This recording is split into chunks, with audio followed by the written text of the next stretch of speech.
So was the bastard you were after now riding with the cowboys? Roscoe Bob Bryant was his name. Oh. But no, this time it was a different bastard I was after. The aforementioned Mr. Ringo. And yes, he was working for Old Man Clown. I came upon them robbing a stagecoach, which wasn't surprising, being they were such murderous thieves and bastards. The bandits wore red scarves, so I knew they worked for the old man.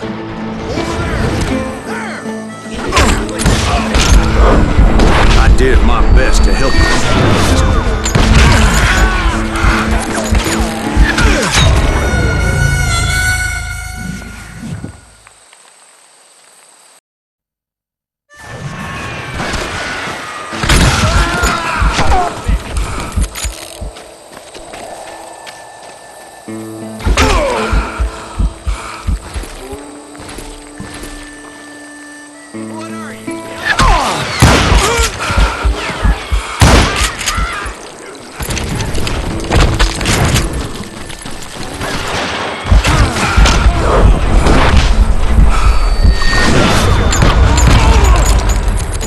Moments later, the attackers were dead, and I checked the stagecoach to see how many passengers were still breathing.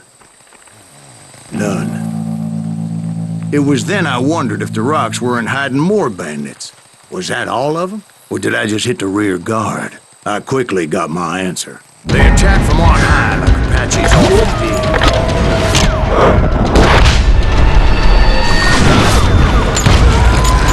They would appear in great numbers from above and rain down lead on their hapless enemies' heads, making use of the high ground and whatever else they had.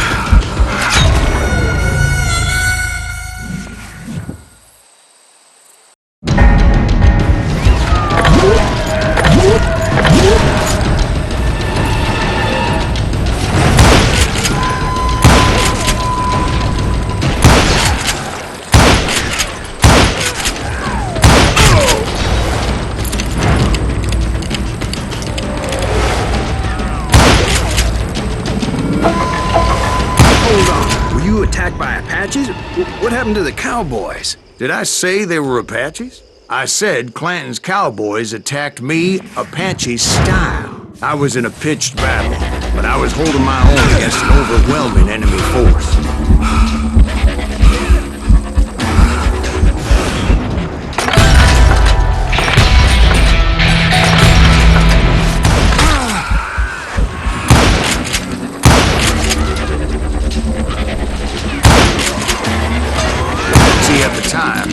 I was still pretty green, and would often wonder in a regrettable situation.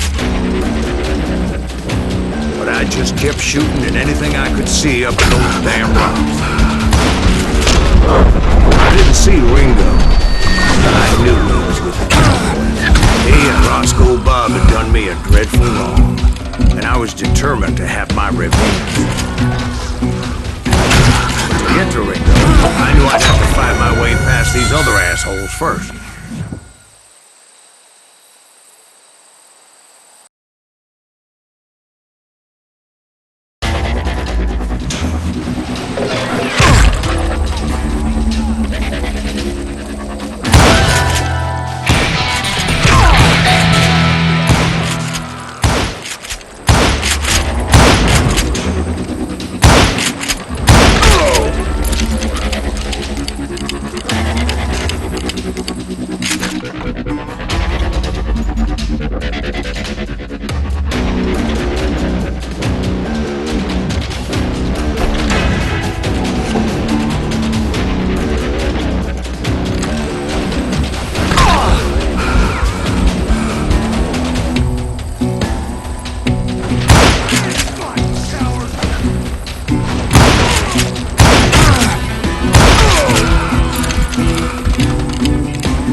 Another perfect example of my relative inexperience as a hunter of men.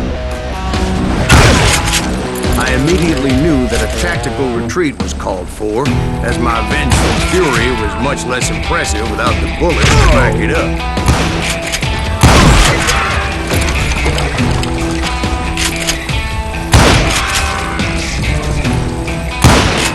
Finally, they managed to corner me. Trapped as I was, the odds of my survival seemed pretty slim.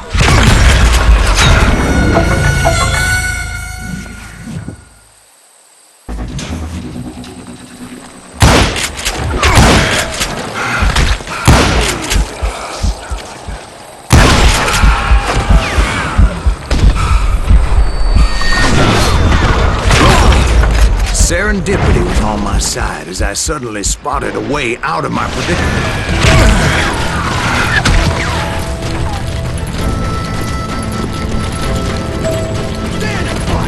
I ran ahead as if the devil himself was after me. Bullets were whizzing by my ears, but I wasn't about to roll over and die. I just kept running like there was no tomorrow. Because there wouldn't be. Clanton and his men caught up with me. As I was scurrying around those caves, I thought, what was I thinking? Going up against a gang like this? I just kept running, not knowing where the hell I was going.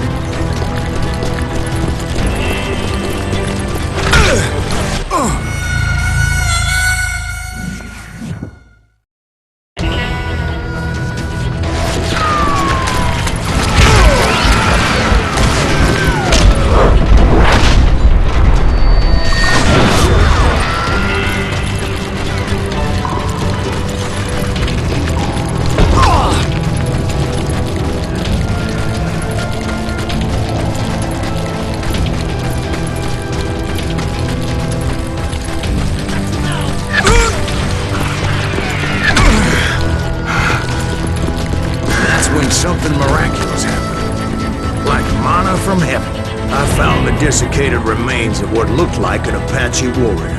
The old weapon next to him supplied me with some much-needed ammunition.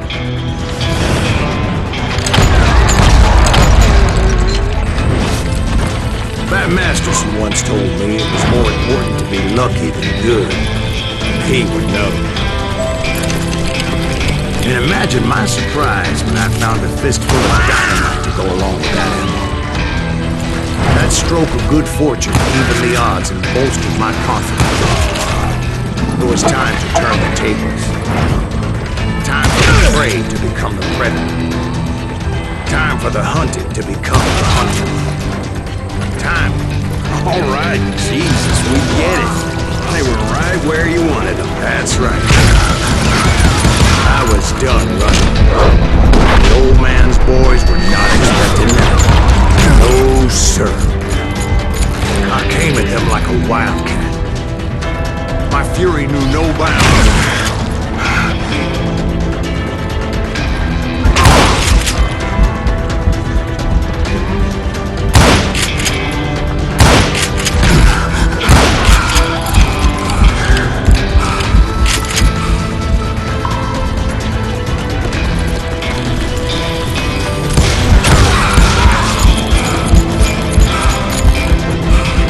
It was finally time for that old man to pay for his shit.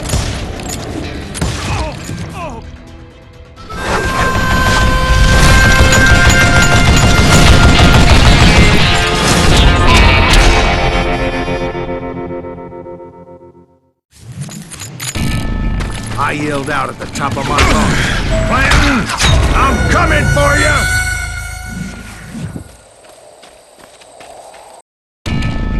But I knew I could not let that deter me. Not if I was to find and kill Ringo. I needed to get that old man off that gun.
Most everyone thought it was the Ruales who had come up against him in Guadalupe Canyon, but it was just me.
One of the cowboys made it out of there alive and told Ike and Billy Clanton that it wasn't a Mexican who took their father's life that day.